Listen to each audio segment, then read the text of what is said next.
नमस्कार दोस्तों। सोचिए एक दुकानदार 10 रुपये में वही चीज़ बना रहा है, दूसरा दुकानदार वही चीज़ 15 में।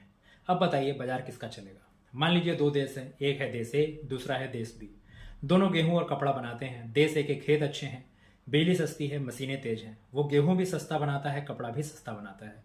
देश बी दोनों चीज़ों को महंगा पड़ता है। अब सवाल ये है, फिर देश बी क्या करे? दुकान बंद कर दे? यही आता है इकोनॉमिक्स का एक सिंपल लेकिन powerful concept, absolute cost advantage. इसका मतलब सीधा है, जब कोई देश, कंपनी या इंसान किसी चीज को कम कॉस्ट में बना सकता है तो उसके पास एब्सोल्यूट कॉस्ट एडवांटेज है। देश ए को गेहूं बनाने में भी कम लागत लगती है, कपड़ा बनाने में भी, मतलब देश ए दोनों में विनर है। अब इंडिया को देखिए, भारत में IT services, software, back office काम दुनिया के मुकाबले काफी सस्ते हो जाते हैं। क्यों? क्योंकि यहाँ पर स्किल्ड लोग हैं, कम लेबर कॉस्ट है और एक्सपीरियंस है। इसलिए ग्लोबल कंपनीज काम इंडिया को देती हैं। यह है absolute cost advantage in real life. लेकिन रुकिए, इकोनॉमिक्स यहीं खत्म नहीं होती। अगर एब्सोल्यूट कॉस्ट एडवांटेज ही सब कुछ होता तो तेज देश ही हमेशा जीतता। पर असल दुनिया में कमजोर दिखने वाला भी स्ट्रैटेजी बदलकर जीत सकता है।